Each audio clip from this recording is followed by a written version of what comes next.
Hello, welcome to the Redmen TV. It is podcast time. I am joined by Sutton, by Doyle and by Sanders, by Hollyoaks, by the Anfield Wrap and the BBC today for this one. And I can't wait for it. It's the warm-up question. You can change the result of one game of football. What game do you change to alter history the most, says Brodie Kieran. I've thrown this one on yous, and the faces suggest that you might need a second or two.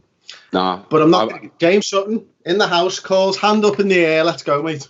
Chelsea, 14-15. Was it 14-15 or 15-16? The Chelsea game. Yeah. The slip. It has 13-14. Yeah, it's the first game that springs to mind that still irks me to this day. Even though it's been talked about to death, and we've seen interviews with Stevie and with Brendan over the years, and it's all been laid to rest now. But I think partly because it's still something that gets thrown in our faces at every kind of opportunity from rival fans.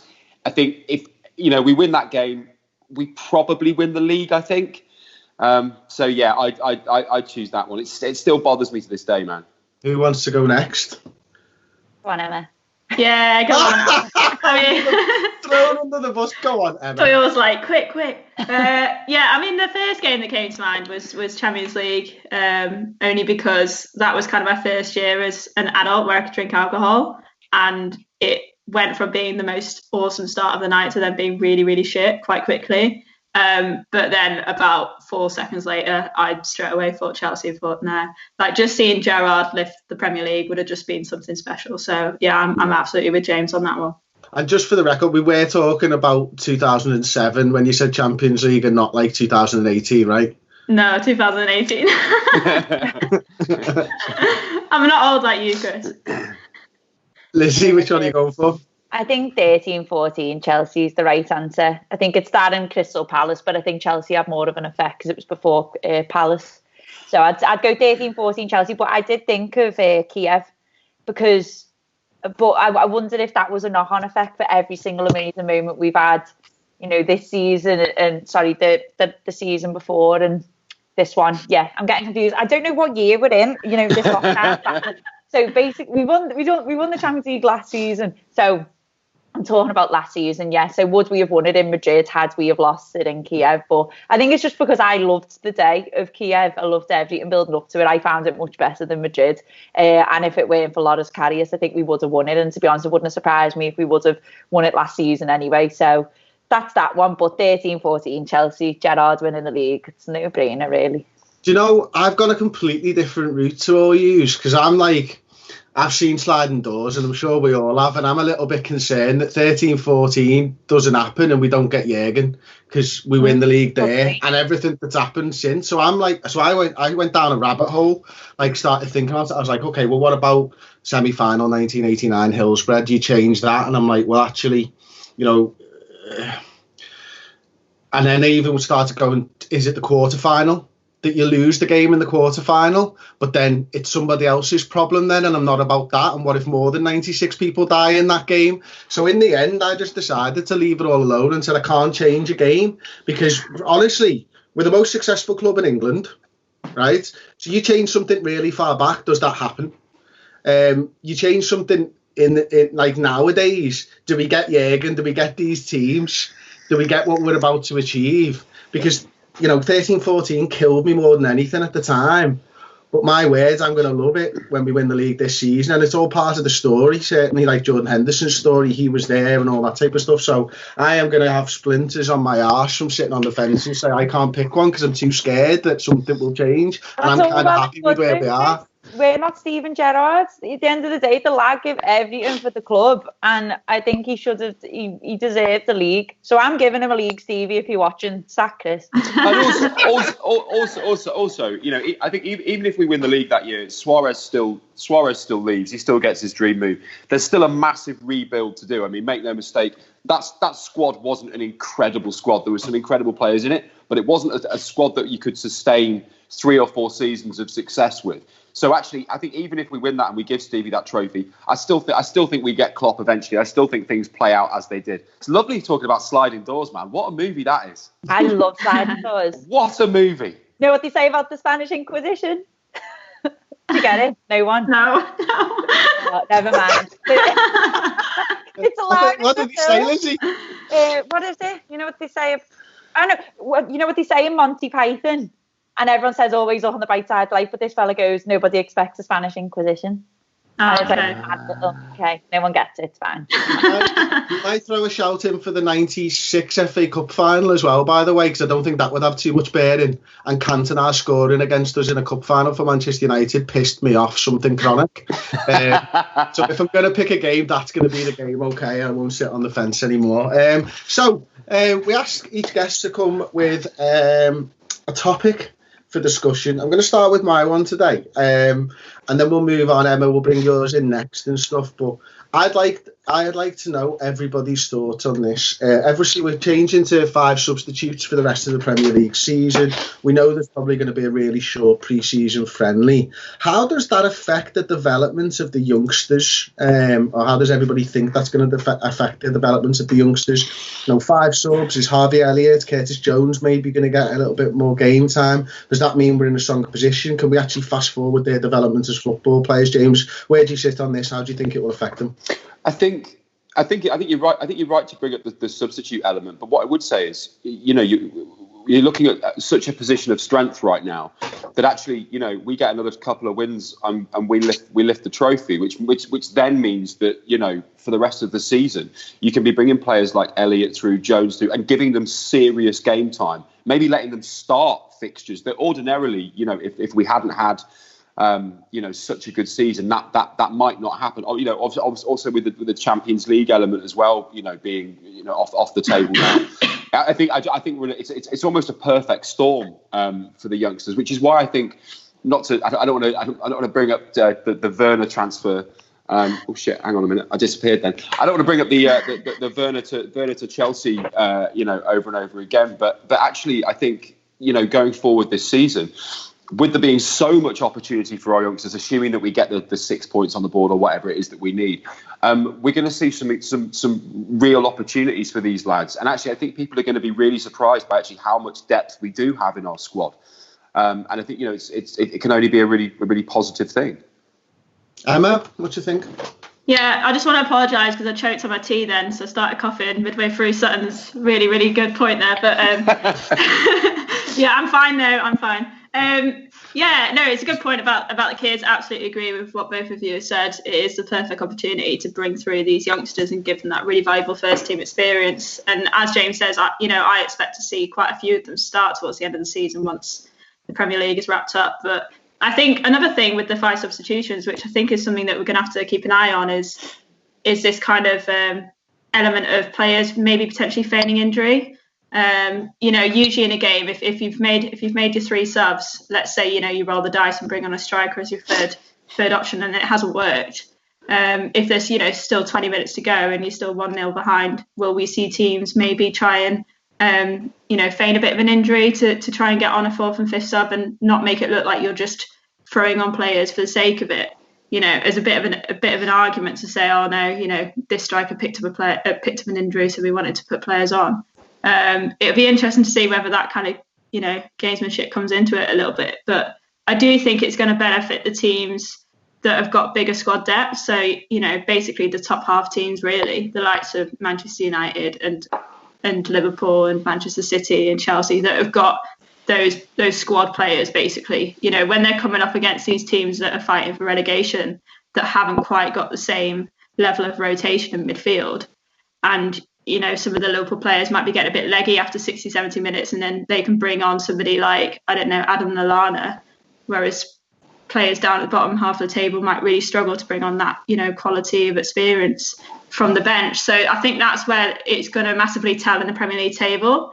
And this is where I can understand the argument for the lower teams saying that the 5 substitution rule definitely benefits those in the upper half with bigger squad depth. But from a Liverpool point of view, it's obviously only a good thing. It's an interesting point, that, Liz, isn't it? About, it benefiting probably the better teams. I think when you look at what's happening and, the fact that we're going to be playing in empty stadiums anyway, I think as you look at the Bundesliga, that probably helps the better sides as well. The fact that there's no fans there cheering on the home team and certainly if they're the team lower down the table as well. Couple that with the 5 substitutes, Lizzie, and are we actually seeing the same competition as what we started watching? And is that fair?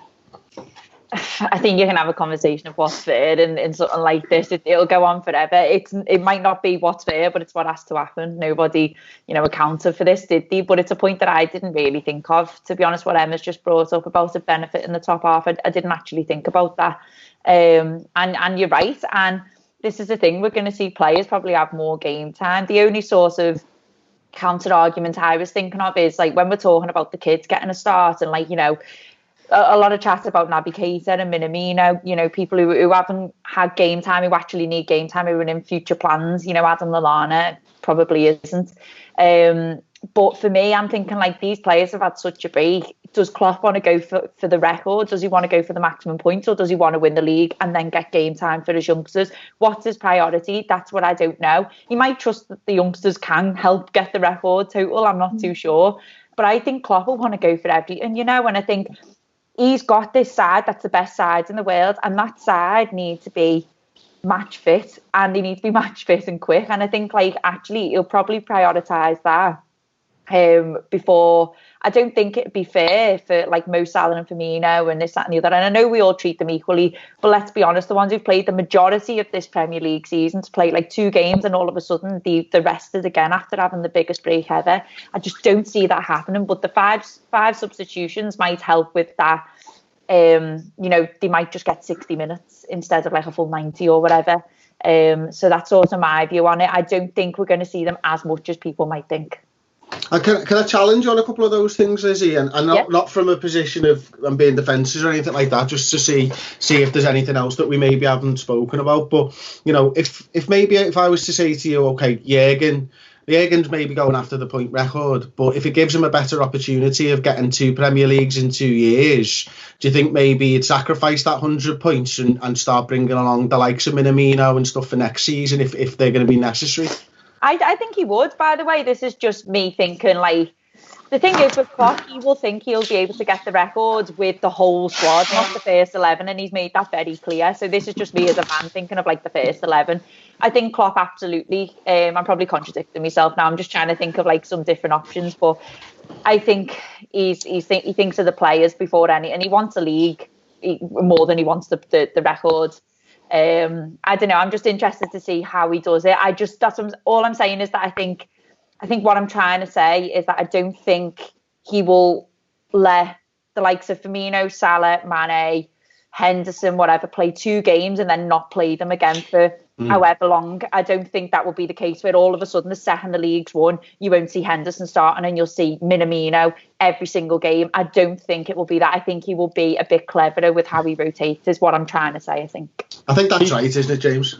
Yeah, I was going to say. I mean, that's one thing I've been really, Klopp's been great at since he came in. Has been balancing that and bringing through new players. And I think it's managing expectations as well, because you've got, if you're a youngster at Liverpool right now, you're looking at the Premier League and you're looking at the games we've got left and you're looking at the points that we need and you're thinking, hang on a minute, I've got a big opportunity here to force myself into certainly not all the games, but some of the, I say easier fixtures.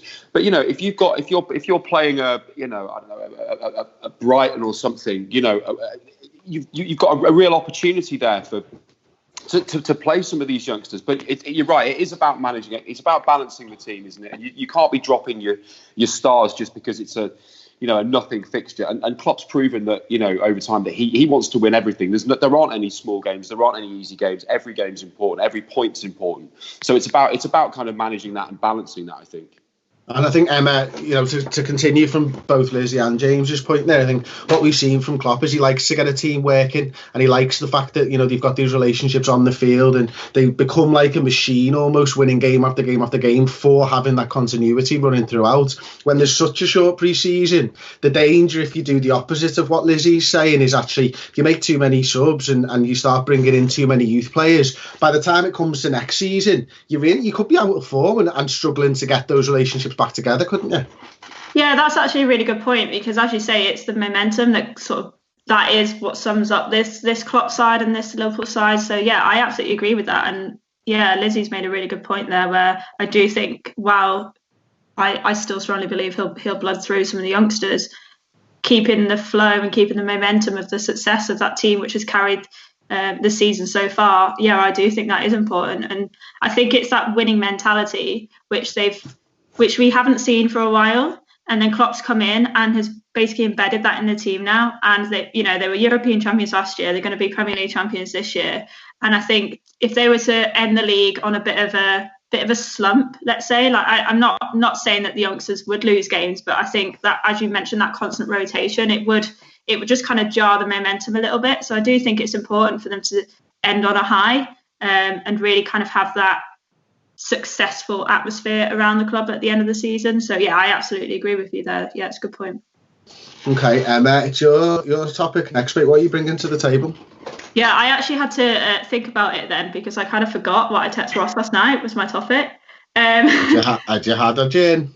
Yeah, I just had a little look at my phone. Yeah, no, basically we've been doing loads of like nostalgic content on the BBC Sport website over the last couple of weeks. So it got me thinking. There's been a lot of talk amongst me and my colleagues of kind of who our childhood heroes were in football. And it just got me wondering whether there was any chance of your kind of footballing hero changing as you got older. So for me, growing up, Michael Owen was my first idol, and then I very quickly hated him.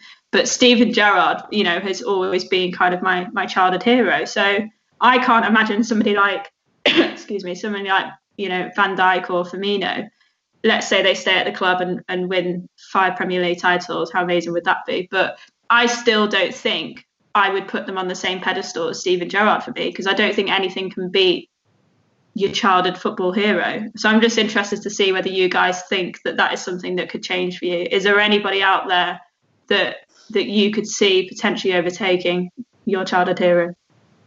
Could I start on this one? Yeah, go for it. So this is a conversation I have quite a lot, is that I think we're very lucky that we were in the era of club legends, and I don't think anyone's going to be lucky enough to really have that anymore, because there's never really a one-man club type of player anymore. I think a lot of loyalty is lost in the game, and you might see a better player, but doesn't mean that they're going to be there for however many years through the thick and thin, have the dark times as well as the good times. So I think he's a legend, and I think the term legend is going to have to change now, because it's not going to be the same, because I don't think you're going to get someone of the same stature as Gerrard. So I think it's hard for us, because we've sort of seen the last probably club legends, and I don't mean that as in Trent can't become one, but we don't know what his future holds. We don't know if he will stay for the whole of his career yet, do we? So that's still to be seen. And so I think we've got a bit of a weird one, because we've had the last sort of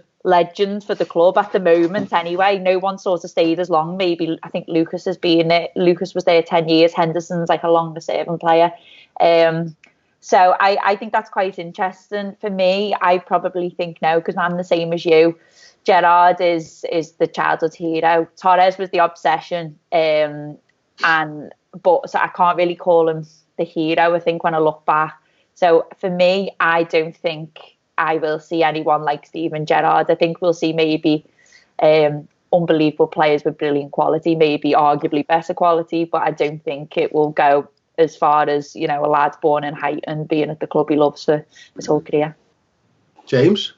Yeah, I think it's a really interesting. I think it's a really interesting conversation. I think Lizzie's right. I think we almost are the kind of last generation of football fans that have that, and I think that's probably true across the board. I think if you were to speak to a Chelsea fan, for example, where's their next Frank Lampard? Where's their next John Terry?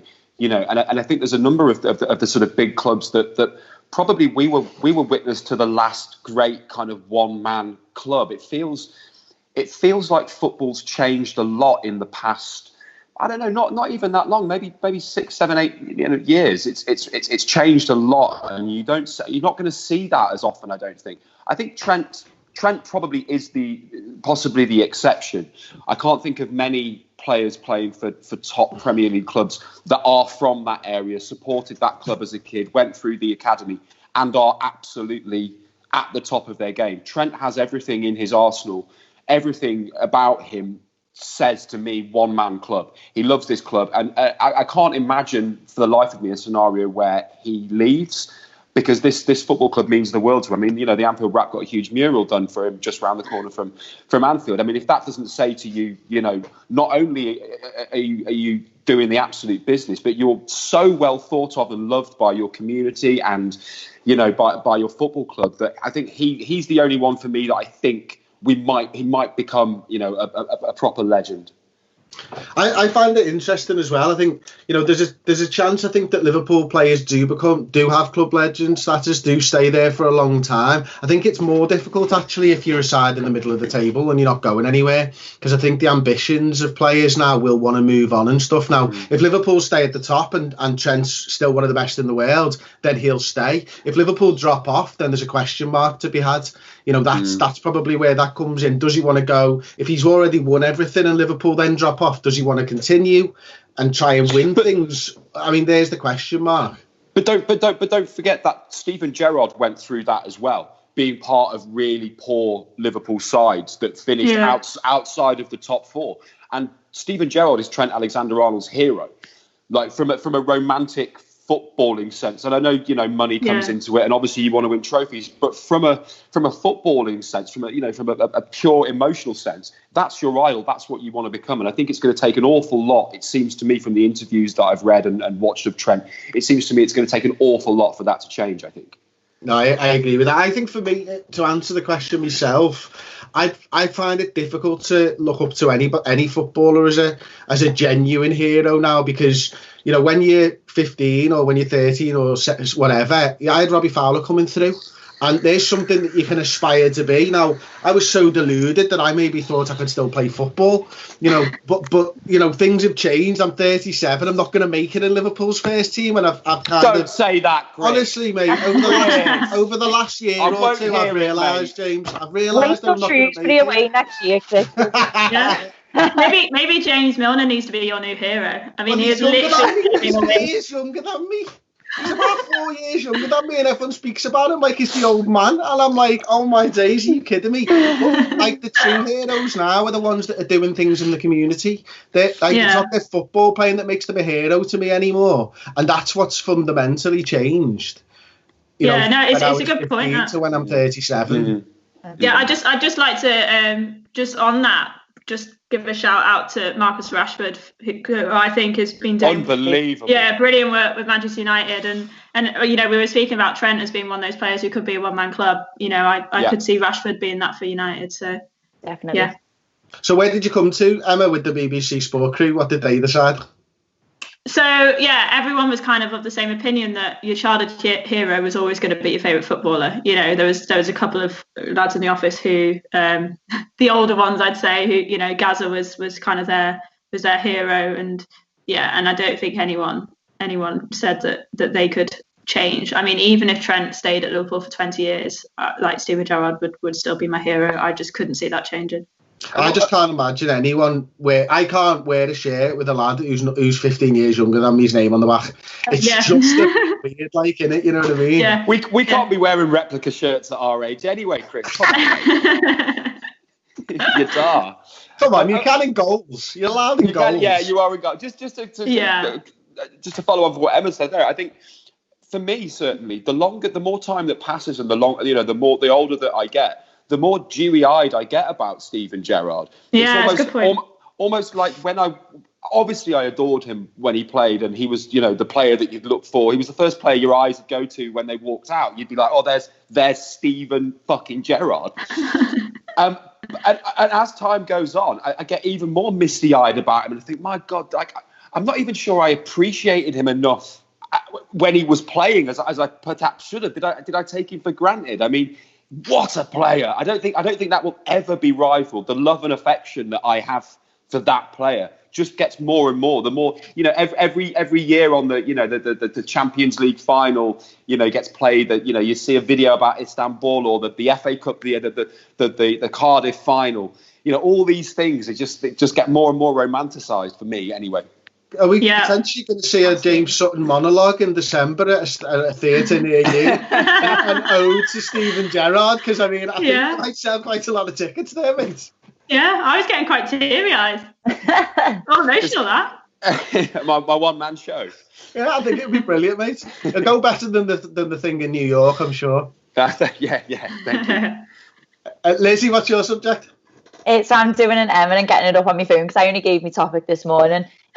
Mine was to do with the news today that I saw on Mel Reddy's Twitter about Adam Lallana, the contract extension till the end of the season, which pretty much says basically he's gone by the end of this season as well. And just sort of the comments from Klopp saying like why he wants to keep him to do with excellence and stuff, and just a bit of a reflection on him because I think he's had a bit of a hard time. I think it's been quite an unfortunate couple of years for Lallana. You know, at one point, I can't remember what season it was it 15-16, where he was unbelievable under Klopp's first year. And I think he's done a lot for the club. And I just feel a bit sad that maybe like his career's ending where he's been, you know, hampered with injury and probably could have been a lot better maybe in this Klopp side had he not got injured and stuff. And I just wanted to do a little bit of an ode to Adam Lallana and basically what you think about the fact that he's leaving. Is it a bit of the end of an era, like of those sort of players, the Daniel Sturridge, Adam Lallana, Dejan Lovren, Nathaniel Klein? Is this starting to signal the end of those players who actually were from a little bit of a time before Jurgen? I think for me, it probably is. And I think something as fans that we talk about quite often, certainly on Redmen anyway, is that like to improve your squad, you improve your first team and your squad players almost get boosted down. And it actually feels like that's actually what's happened over the last 4 years, that all those players were first teamers and then they've become squad players and then they've become fringe players almost. And now they're not going to be able to get into this. And that's a byproduct of Liverpool being excellent and striving for excellence, isn't it? So, but Lallana's a player that I've always enjoyed watching play football. Now, the problem isn't that he's not a bad player.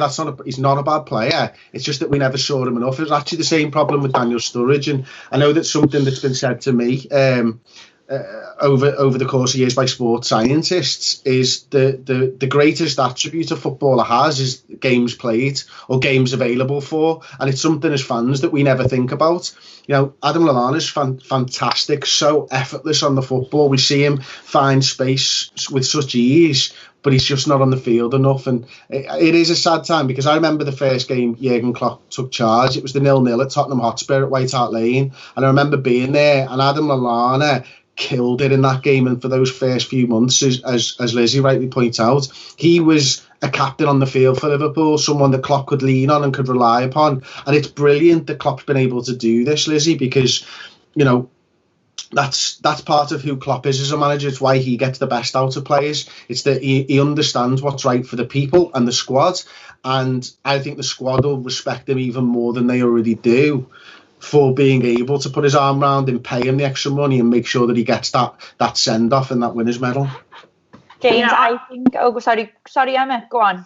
No, I was just going to say I absolutely agree with Chris in the sense of Lallana's leadership and the way that he is kind of seen from Klopp's point of view is what makes him so valuable to the squad. I mean, you look at the pictures of like, you know, Henderson on the plane back from the Champions League and he's sat next to, you know, Adam Lallana, and you just think that's how much his teammates think of him. That's how much Klopp thinks of him. And this whole kind of vibe around the squad is so important for winning trophies for this Liverpool team. And he is clearly a very, very key figure in that. And like, if you speak to anyone from Southampton, I remember I spoke to, I think it was Francis Benali from Southampton. This might have been 2 seasons ago, maybe. And we were discussing the sort of transfer process that had sort of been going on at Southampton for the last couple of years. And he straight away said that Adam Lallana was the most gifted footballer that he'd seen at the club during the period that we were discussing. And it's so clear his ability on the ball. But as you say, he's been sort of hampered by these injuries. But I think it's quite nice that he had his moment. I think it was this year against United with the winner. Yeah, I can't remember now. Yeah, this season. Yeah, so yeah, that's it. Yeah, so he had his moment this year, you know, so it's not like he's kind of faded out this season and not been part of the title win. You know, he's definitely been there and he's played a key role.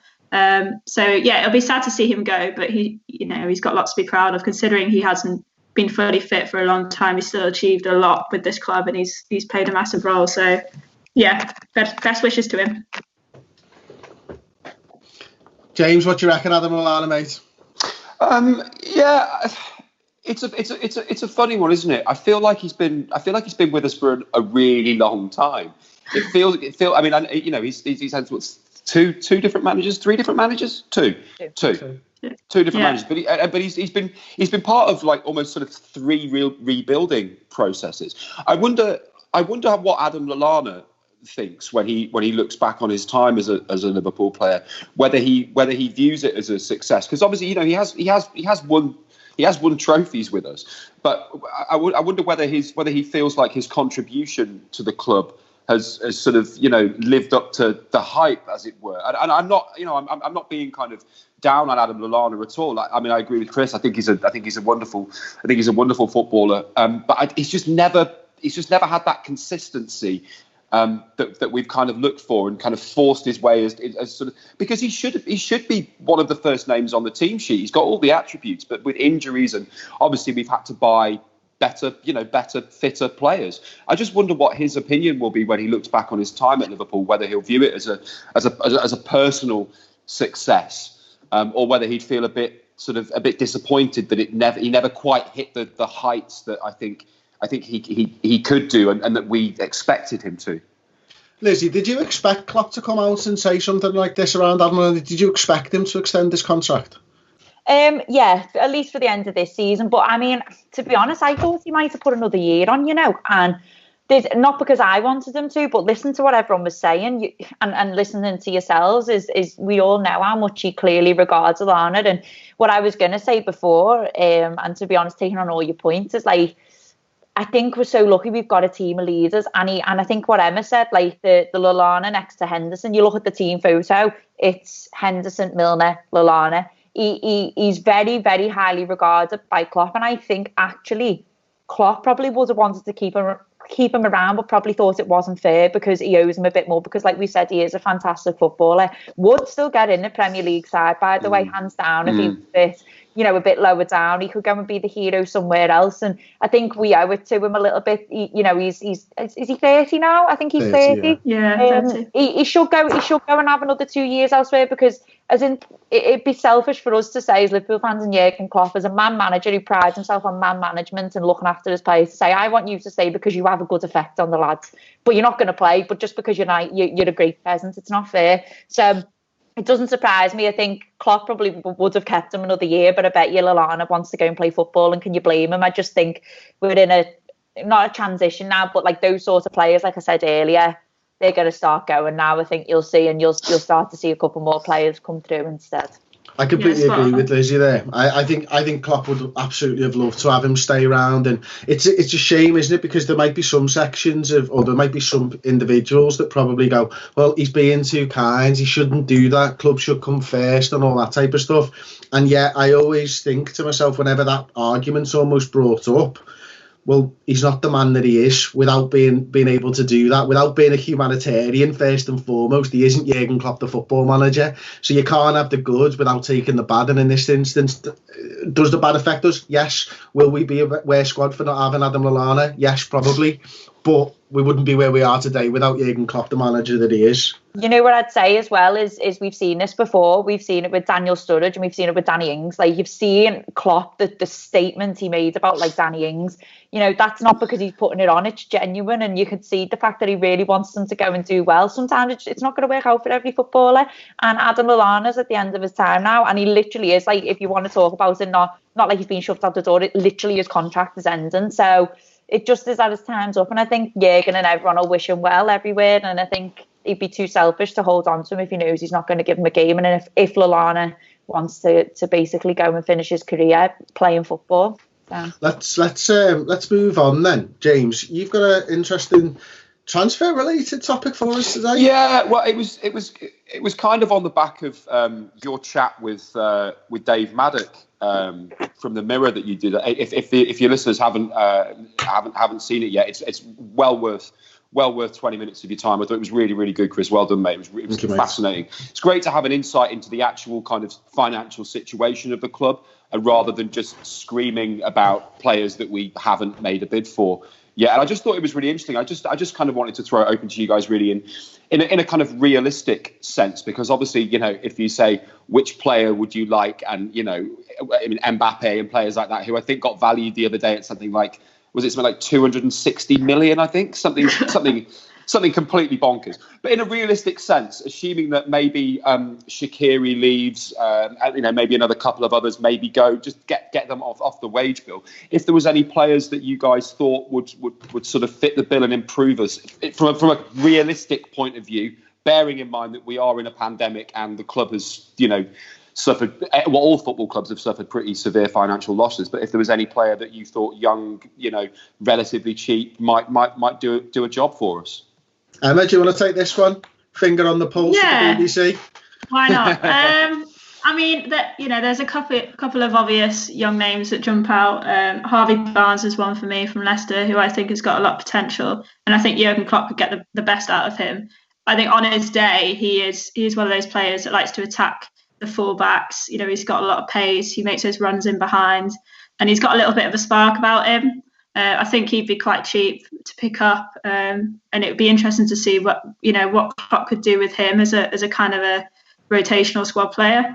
And another one who I really, really like, who obviously is a little bit older, but is Raul Jimenez from Wolves, as a potential backup to Firmino. And they are different players, but I do see a lot in the way that Jimenez plays that I think Klopp could adapt his position on the pitch. He's a hard worker, and that's kind of the number one for me when it comes to Firmino's replacement. Obviously, he's a killer finisher as well. But those two, in terms of from Premier League experience, I'd be quite keen to see how they would get on. If you're talking about spending money, then for me, the number one out there that I'd want to see at Liverpool is Jadon Sancho, because I just think he's got so much potential, but you'd have to fight off a lot of people for him, and you'd have to spend a bit of cash. But yeah, I'd settle, like I said, I'd settle for those two, Jimenez and Barnes. Yeah, I'd go with Barnes as well. He was going to be my pick. Relatively young. I think he's only 22, 23, British. Has made a real impact. I think it's the Leicester game. I think they play Villa earlier on this year, and his performance is head and shoulders above almost everyone. Chris, how do you sell the sort of project or potential transfer, do you think, to a young player coming in? Because you're not going to show them the trophy cabinet. Well, mate. But from a footballing perspective, because you're not going to you can there's nowhere on the pitch really that you can buy an improvement. Really, you're not going to buy someone and put them straight into the starting 11. That's just not going to happen. Apart from the financial aspect, there's not many players that improve our starting 11. Really, I mean, I know you talk about Jadon Sancho, but does he come straight into the side? I'm not convinced he does. What are your sort of thoughts on that, Chris? I think for me, I'd be looking at the type of profile that Jurgen looks at anyway, and he wants players who want to come in, who want to fight and improve. And I think if you're a young player, and I would prioritise youth at this point as well over maybe experience, because we've got the experience nowadays. I think we are probably missing someone in that maybe 23, 24 year age gap, and then a little bit younger. But I'd be looking at it and going, look, first of all, you can learn from the best. And you can be. I think you'll be a better player by sitting behind a Sadio Mane or a Mo Salah, something like that. Maybe an Andy Robertson if you're a left back. And I'd be profiling them like that and saying, do you want to come in and do you want to fight for your place? Do you want to be the next Liverpool first teamer? Because that's the opportunity here. And I think obviously Werner's made the decision on Chelsea, and it was probably a little bit of both come the end of it. Werner deciding also that he wants first team football, and he's not willing to wait a year for it. In the Premier League. So I'd be looking at a left back first and foremost. I still think we need cover at left back. I think right back we're okay with Williams. I think centre halves are okay. If Lovren goes, maybe Phillips is good enough. Maybe Keanu Hoover or Sepp Vandenberg are good enough. I don't know. But I'd maybe like a little bit more experience. And then it's one player for that front three. And, I'm going to stick with the player that I decided before the Bundesliga came back. And a player that I've always liked is in Kai Havertz. I think he's absolutely sensational. I don't think we're going to spend money this summer. I really don't. But I'd be looking for someone like that. And when we were discussing Sancho, probably sort of December time, he didn't have the goal return that he does now. I mean, and he's kicked on so much. If you said to me Sancho or Havertz, I'll be like, take your pick, mate. I'm not. Yeah. They're great players. And I think you're right. I think it's getting those players. It seems to me that not only fit the model, but sometimes it's players that feel like they've got something to prove. If you look at when we bought Andy Robertson, Gini Wijnaldum from Newcastle, these were players that you knew had the talent, but were needed to prove themselves, were desperate to prove themselves and get better. That's the model of player that we need. Someone whose mentality fits that mold. You can be the best. We've got all the tools and attributes here to make you the best, but you've got to put that work in. Lizzie, what are your thoughts?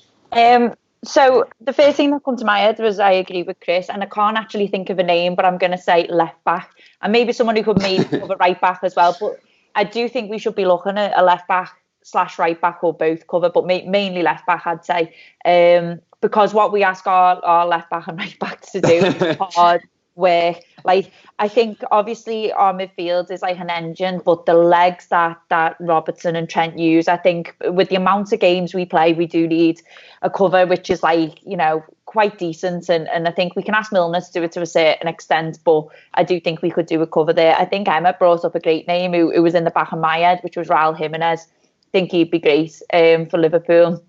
And I think he's probably someone who probably comes, if I'm being honest. You're playing at Wolves, and Wolves all of a sudden are dead cocky. I don't know where they've got like the big attitude from, but you clearly leave Wolves for Liverpool, wouldn't you? One, I had two in mind, might be controversial, but hear me out. So the first one, and I think just think about Jurgen Klopp as a manager. I think you wouldn't find it hard, off what you said, James, fairly young, that is achievable and probably maybe cheap. I don't think Anthony Martial. I think under Jurgen Klopp, he'd come in as a squad player. He's a squad player for Man United, so you're not going to not be a squad player for Liverpool if you are for them at the minute, because they're shite. So I think he'd come in knowing his place and would be so willing. I don't think he's had the opportunity to grow. I don't think he's had a manager to put their arm around him and try and help him learn. He's been criminally mismanaged. That player by three different managers.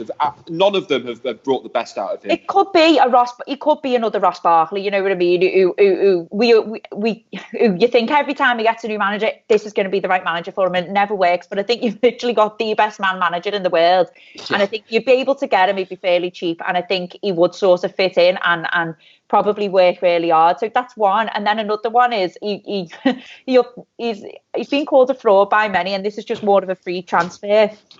And not that I think he'd be amazing, but Williams going on a free from Chelsea. And the thing is he was going to come to Liverpool in the first place, and that's why a lot of people are saying no, F him, basically, because he's a scumbag.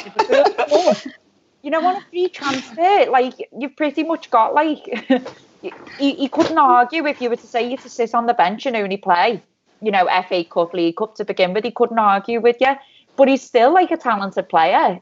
Might be a bit of a fraud, but on a free, I don't know. I don't think he's a fraud. I think he's a fraud. Do you think? I think he's on a fantasy league that he's a fraud. I think he's someone you'd rather have in your team than necessarily go up against, because I mean he can be he's a master of the dark arts when he wants to be. Yeah, he's one of those players that can single-handedly win cup games, and he's done that. He's done that for Chelsea. Like, his set pieces are brilliant. Like, it's really interesting, Lizzie, that you said Anthony Martial, because he's somebody who 4 years ago, I said, in my opinion, I thought he was one of the most talented young players in the world. And I remember when United signed him, I was like, oh God, because I just thought he was brilliant. I've always rated him. And it's always kind of been, he's been that player where you watch him play and you think, how is he not really, really good? So I'm absolutely on board with that idea for him working alongside Jurgen Klopp. I think that would be brilliant. And just while we sort of mentioning him and SF and Wolves, just another player who I've just quickly Googled to see how old he was, but Connor Cody, I absolutely rate him. I think he's brilliant. Bring him home. Yeah, I would absolutely love to see him back at Liverpool. Now as a solid centre back, a leader. He's only 27. I thought he was older.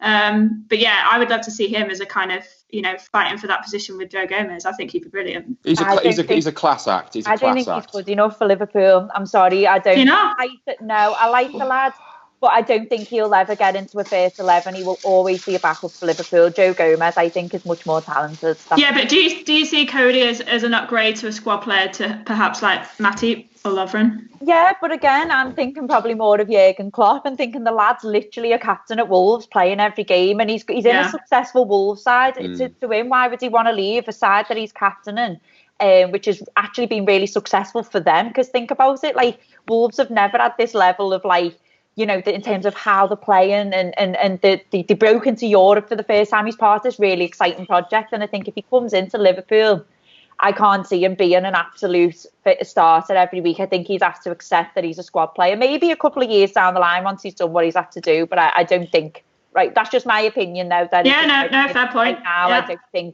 I don't think he'll ever be a first teamer, and I think if he was, he would have stayed. To be honest, but.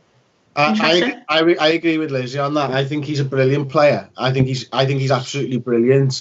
But I just don't see him as anywhere near as good as Joe Gomez. And I wouldn't want him to come from being a captain of a football club doing really well in the Premier League to being our fourth choice centre half.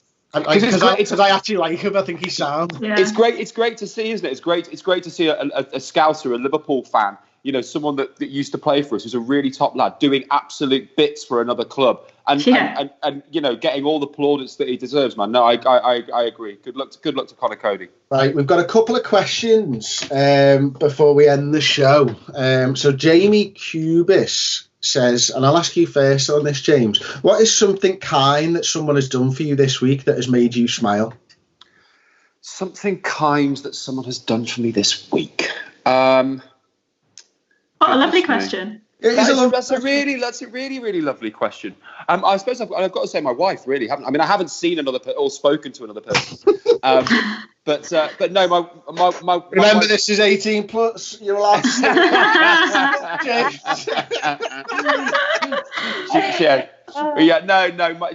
My wife's been brilliant. My wife's been brilliant during this lockdown. I found it really, really tough. Not just this week. I found it really tough because I don't have a job that I can do at home. I know, all three of you, work in the media and have, work that you can be getting on with and reports you can do and articles and all kinds. And I found it very difficult as an actor to literally have pretty much nothing to do. I mean, the odd bits and pieces. But Rachel, my wife's been fantastic with me because she's working from home, but she's always checking on me and making sure I'm cool. And that's she's been good.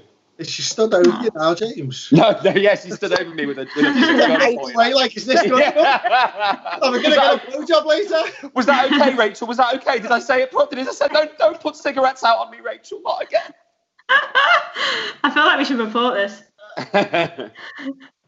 Okay, go on, Lizzie. What's yours, mate? Well, this week's only been 2 days, hasn't it? So I'll just think about like the last week or so. So, like James, I've sort of struggled during the lockdown a lot, and I'm not really ashamed to say it. And I had a couple of like down days about a week ago.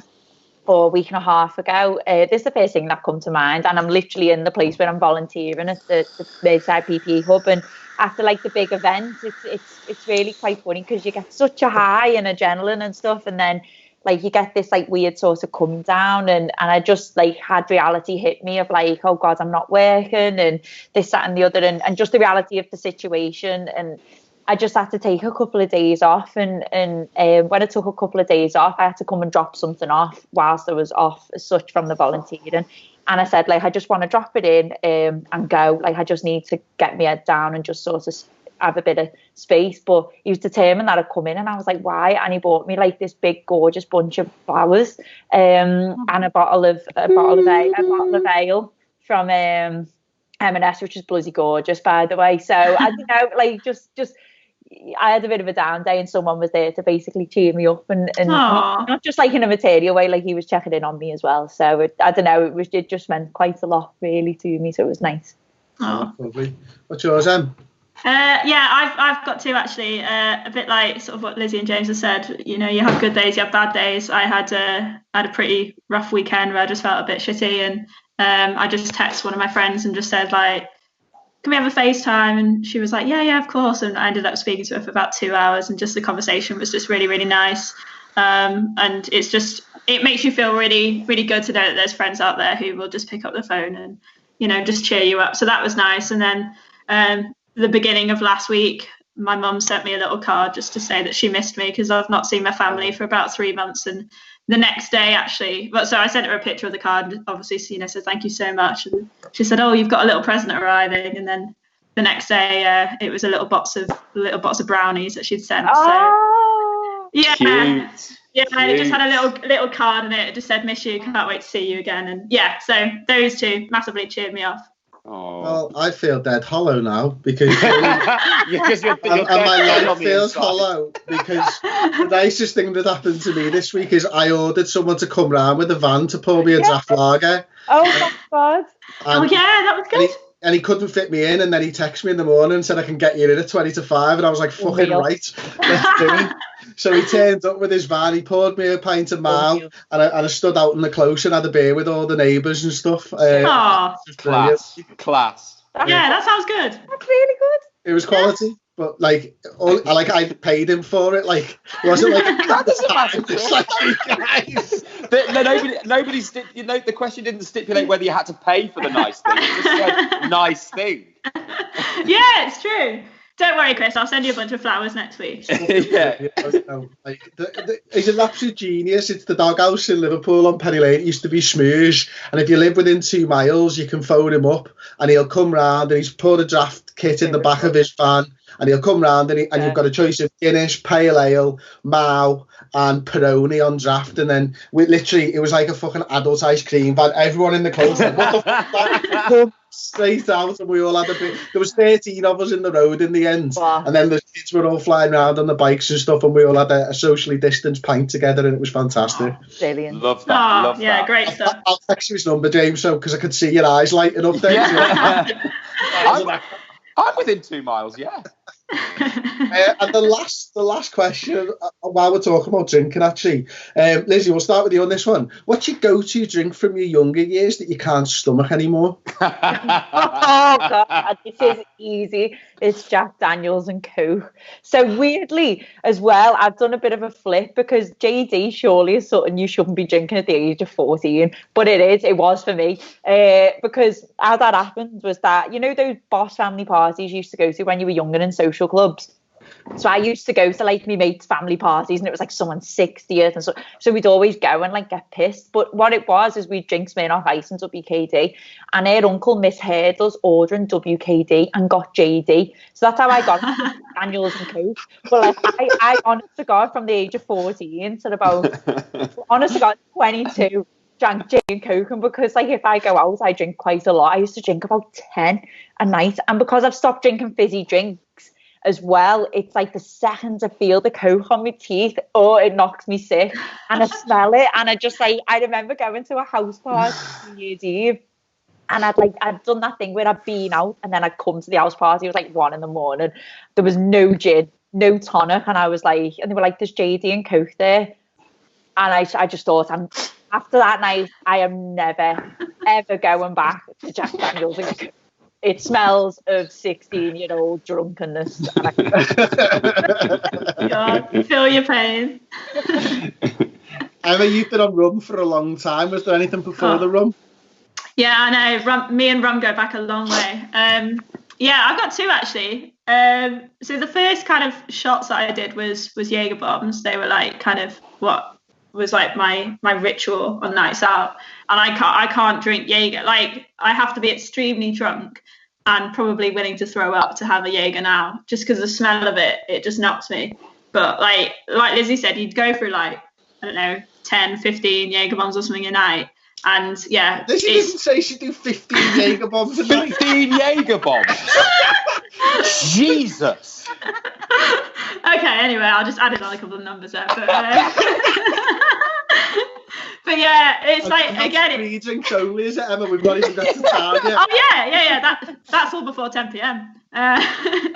Cheap night, innit? But yeah, no, it's the Red Bull or it's the energy drink. Like the smell of that now totally knocks me. So yeah, so like if I have to do a Jaeger now, I say have to because clearly, you know, I'm forced to drink by my friends. But if I have to do a Jaeger now, then I prefer to do it as a straight Jaeger shot rather than with like Red Bull, because it's just the smell of that makes me think of the Jaeger bomb itself.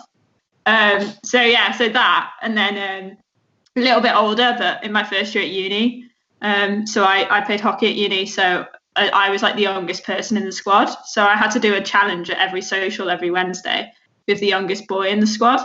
And if you've ever been to uni and been part of a sports team, then you'll know that it's a challenge basically means that like the seniors are out there to absolutely kill you.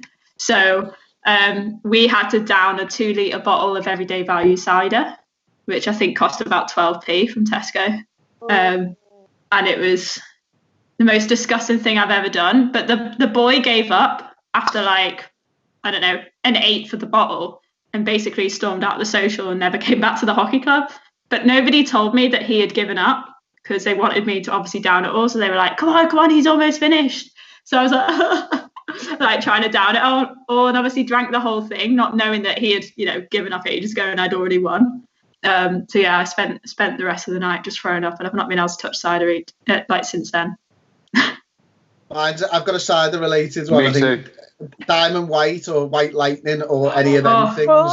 Yeah. They were probably my first foray into drinking ale. Yeah. I remember we used to drink in either Sefton Park or Calderstones Park, and one night we'd started walking the alleyways before they were all gated and stuff like that, and we were bevied. I think I might have told the story on Redmen before, but my mate got ran over, and like fucking as we were crossing the road near Coldies, and then he got grabbed and thrown into the back of the car, and we were like, what the fucking hell has happened to him? He's just been abducted and all this.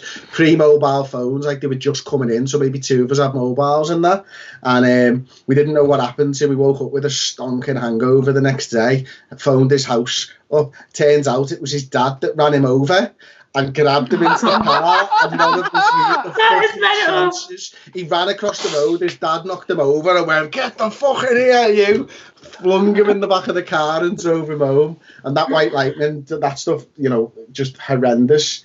And then also first year uni, I used to drink double vodka Red Bulls a lot. And we used to go to the pub. It was exactly 38 steps from my halls to the pub. So we used to go there quite often. And we used to go, he'd open up early for us, to be honest. He'd open up at 10 in the morning. We'd sit outside all day in the summer in Leeds, and I'd just be a floppy mess, like. And then you'd just leave your cans of Red Bull on the side, and then dead late on, it was probably a lock-in or something, I was still drinking them, and I picked up this can, and I had a swig of just the Red Bull because I was bladdered, and a slug had climbed inside the Red Bull can. Oh. So I'd like got this half a slug in my fucking mouth, and I was like, I threw up everywhere, and then I ran into the toilet and I threw up everywhere, and the owner come in, and he's bear in mind I've been in his pub for about 14 hours, and he comes in, and I am just vomiting over every wall at this point, and he went, fucking hell, and I went, I'm sorry Ollie, it was something I ate, and he just so now if you ever see me, every time I finish a can I crush it and I put it down, and I know that that's finished, and that's a kind of all where it's come back from. Oh my god. That makes me think of drinking slugs. Oh, that's grim. Dave? Cheap cider. I can't really top getting run over and thrown in the back of the car. But, I grew up in a little village in Staffordshire, so there wasn't a huge amount for us to do, and we were sort of 15, 16. Not that I'm condoning underage drinking, but so we used to camp at my friend had a farm, and we used to camp out there, and just we get the local idiot to buy us a load of ale from the shop, because we were only like I say 15, 16, and we used to drink Woodpecker. Remember Woodpecker cider? Oh yeah. Litres of the stuff. Litres. I couldn't drink half a litre now. I'd be ill. But we used to get hammered on this Woodpecker cider, and then one night we'd all had a load, and one of the lads was hammered. So we went off into the village to have a mooch around and cause a bit of mischief. And we left him in the tent. And we got back at like 3 a.m, still bladdered. And we all dived in the tent to wake him up. And he'd been sick everywhere in the tent. Oh no! And it was a really hot evening. Oh. And he'd been eating these Pringles and necking this woodpecker. And the sick was all over everybody's bags. It was in his hair. It was in his ears. And we all jumped in to wake him up and realised that we were now all covered in. And just in the middle of a field. And, yeah, so burn a tent. Yeah. So it was only a couple of years ago that I've got back into cider, because for years the smell of it just whoop. Oh.